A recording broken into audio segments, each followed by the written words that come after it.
Le maître dit,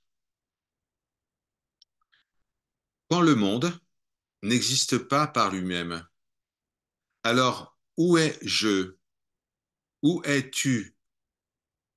En conséquence, demeurant en paix avec vous-même, accomplissez ce qui doit être accompli au moment approprié.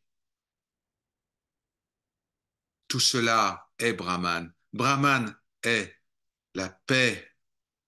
Je, le monde, sont des mots sans aucune substance.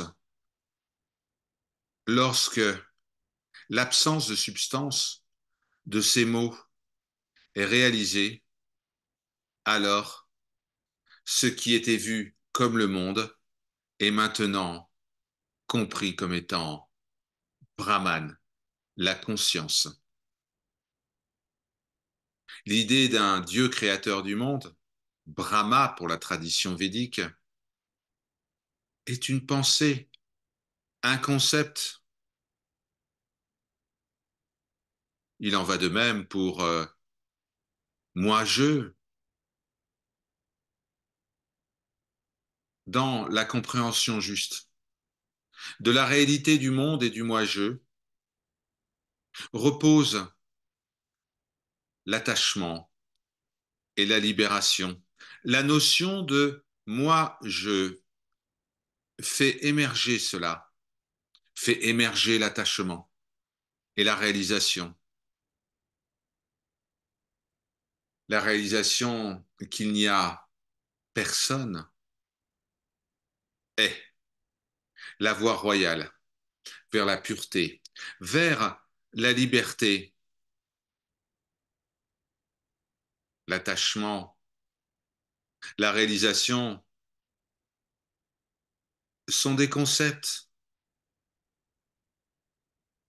Ce qui est conscient de ces concepts est la pure conscience infinie. La notion moi, je est la source de toute détresse. L'absence de cette notion est perfection.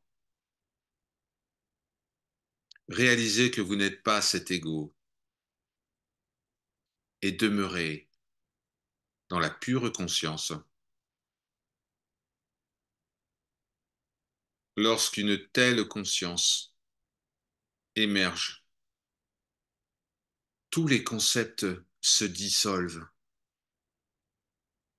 Tout est parfait. Dans la pure conscience, la perfection du Seigneur, il n'y a pas de loi de causalité, il n'y a pas de création, il n'y a pas d'objet. En l'absence d'objet, il n'y a pas d'expérience et il n'y a personne pour faire ces expériences. Lorsque l'ego est compris comme non existant, alors où est le samsara, ce cycle de mort et de renaissance? Quand le samsara est compris comme non existant, il ne reste que le un suprême, sans second. En lui, l'univers semble se déployer. Celui qui voit l'univers sans le filtre du mental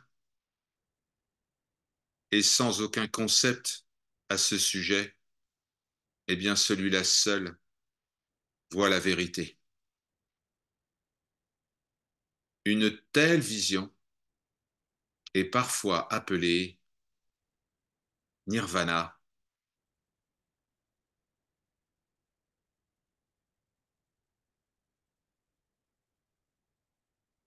Par sa grâce. Om Shanti, Shanti, Shanti.